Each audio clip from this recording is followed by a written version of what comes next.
Michael doesn't show his emotion a lot in public. So you can tell that he was so into this documentary. He was into his own story about himself. And also, I think, it even touched him to be able to touch all these people, to know that millions are watching each and every Sunday, didn't hold anything back.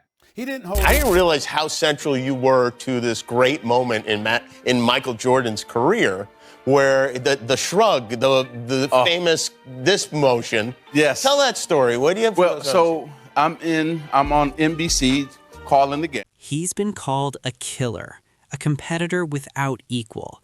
But no one expected Michael Jordan to snap like this. Not over a player, not over a slight, but over words spoken about LeBron James by the one man Jordan once called a brother.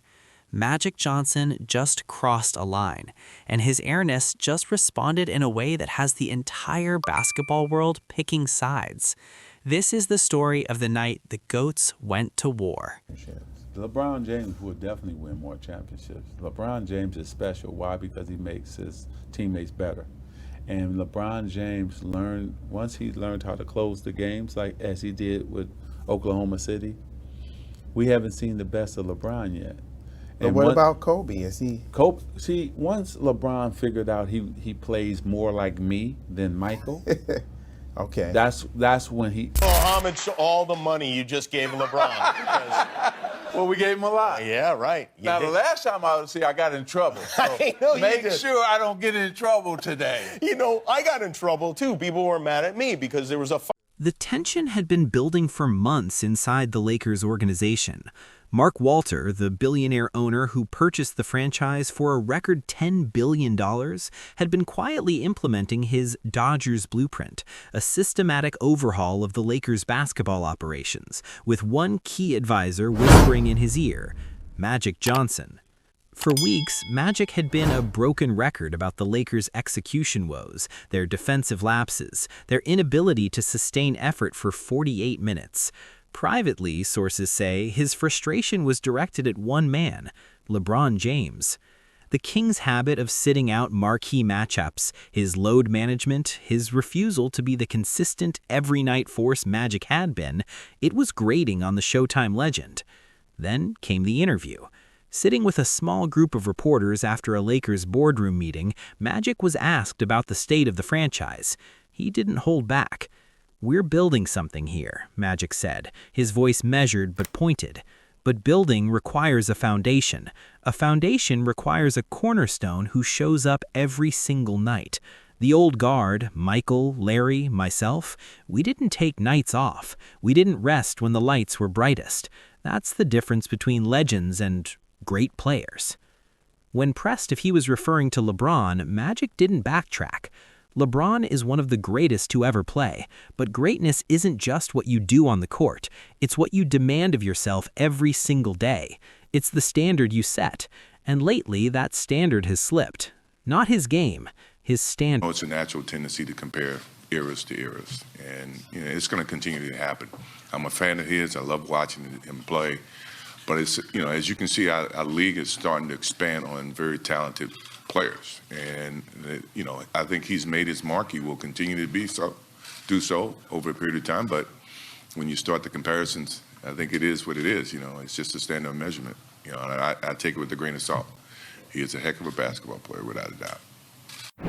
Robin Barbarin said, Mars, considering how you value rim protection, at their best, who's a better defender, Bron or MJ? Their peak LeBron, for their career MJ.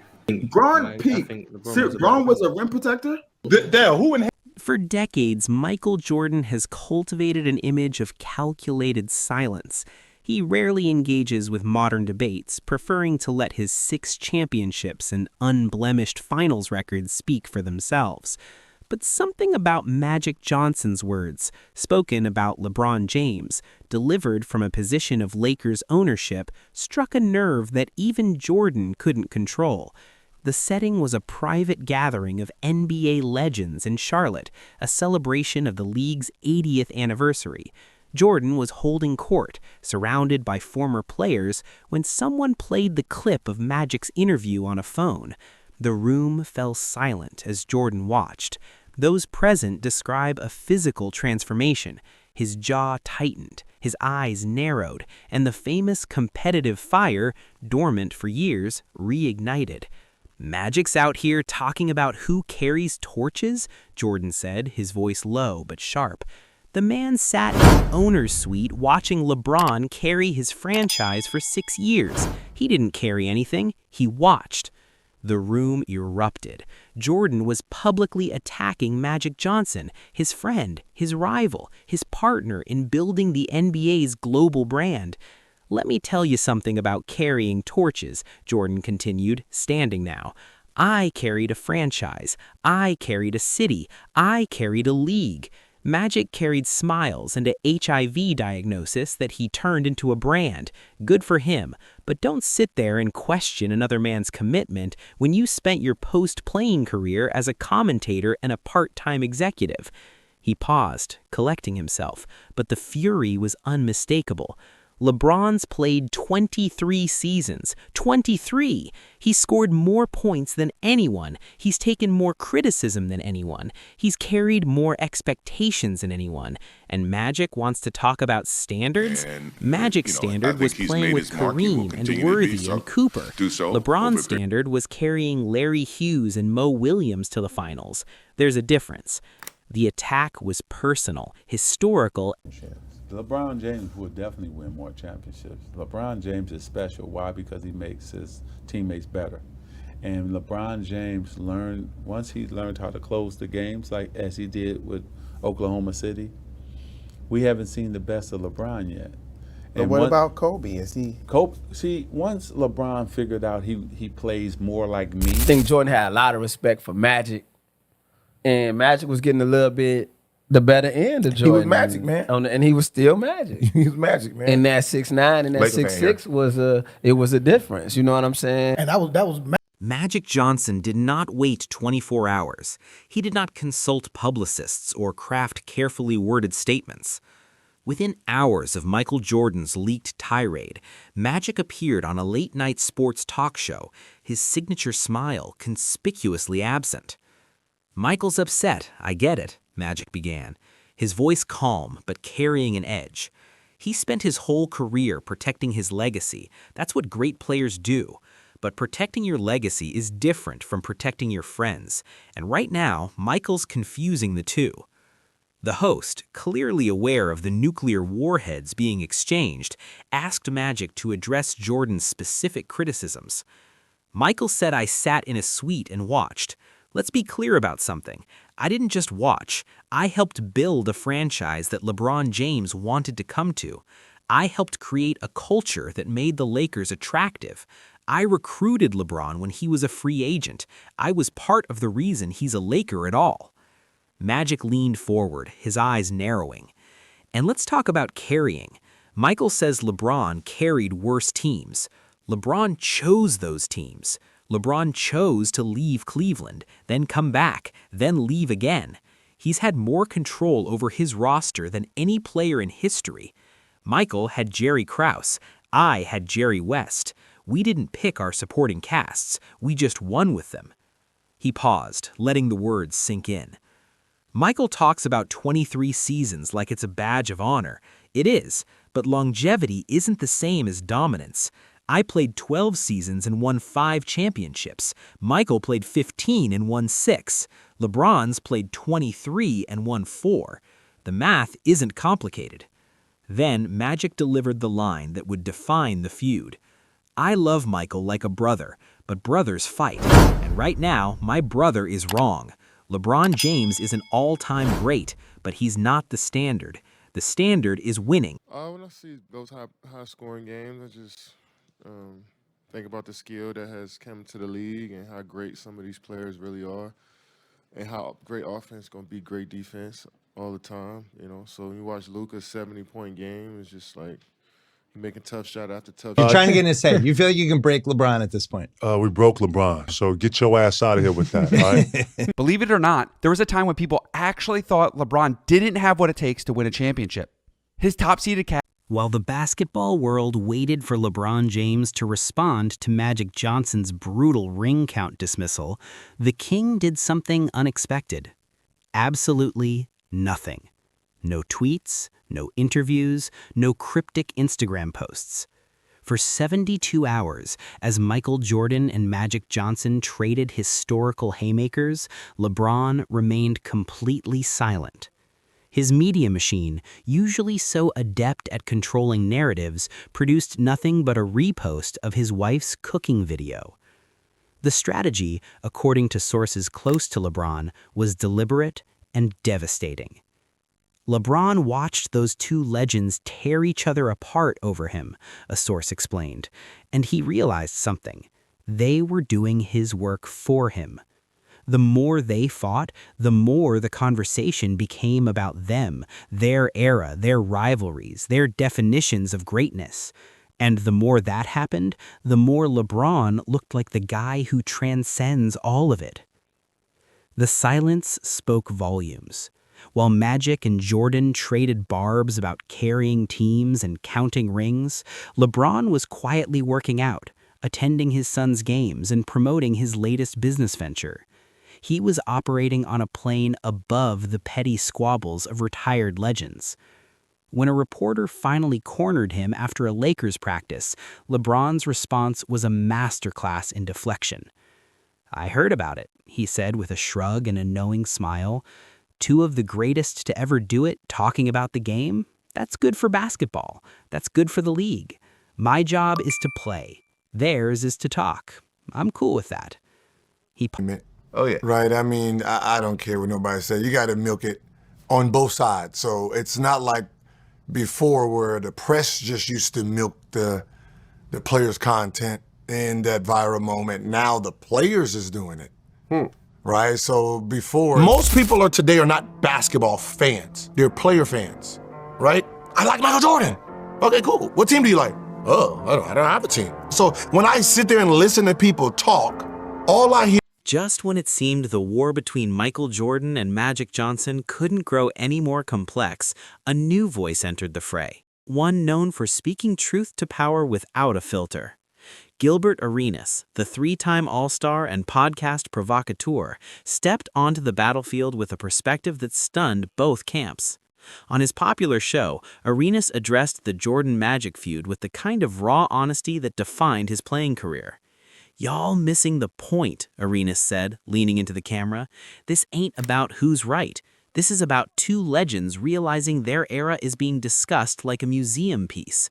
And the guy at the center of it, LeBron, is still playing, still averaging 25, at 41. That's the part that's driving them crazy."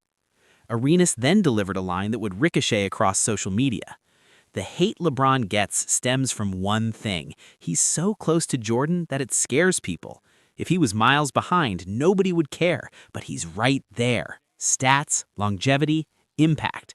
And that forces the old guard to defend their king. Magic's doing it his way, Mike's doing it his, but watch closely, they're both fighting the same war." He paused, letting the weight settle. The fact that we're even having this conversation about 2 or 3 players means the other 5,000 who ever played don't exist in this debate. So stop trying to minimize how great these two are.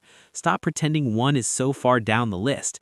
The man is 41 years old. The fact that he's walking still, let alone averaging 25, is crazy. Arenas wasn't taking sides. He was questioning why sides existed at all. The reaction was immediate. Michael Jordan's camp, through anonymous channels, dismissed Arenas as a podcaster trying to stay relevant. Magic Johnson, ever the diplomat, simply posted a laughing emoji with the caption, "Gilbert always keeps it interesting."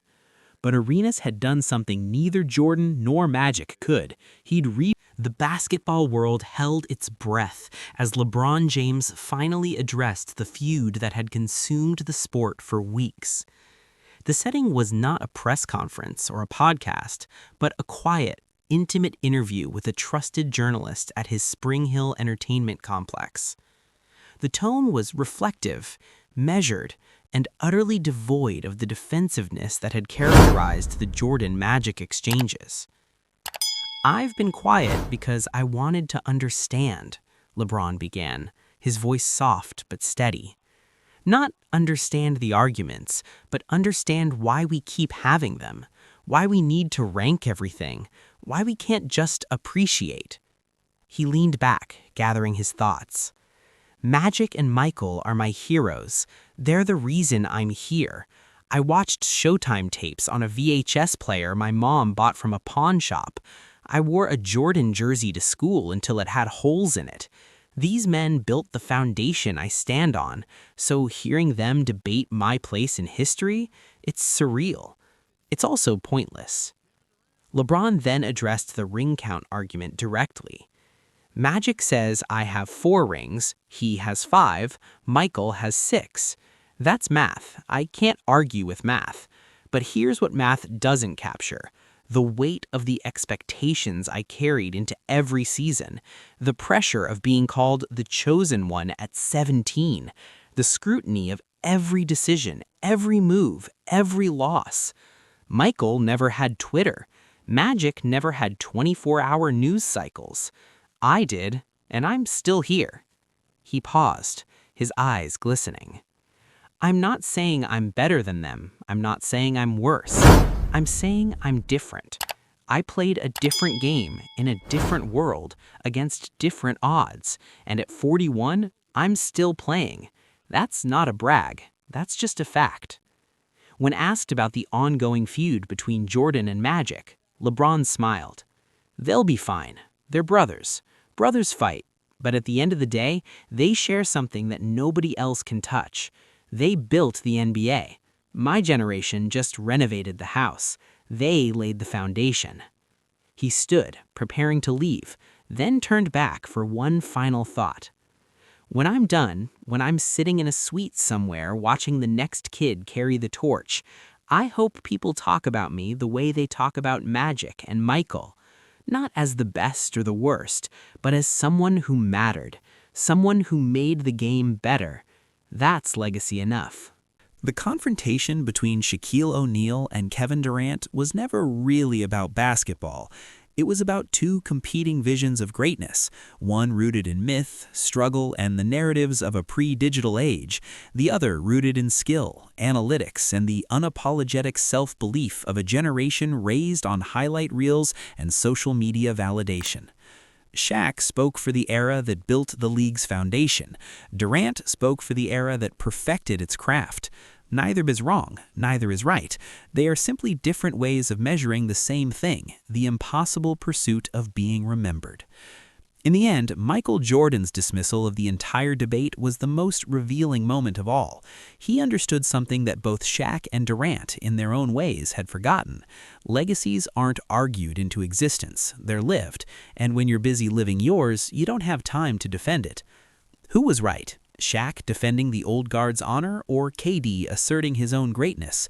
Let us know in the comments. For more deep dives into the battles that define basketball generations, hit subscribe.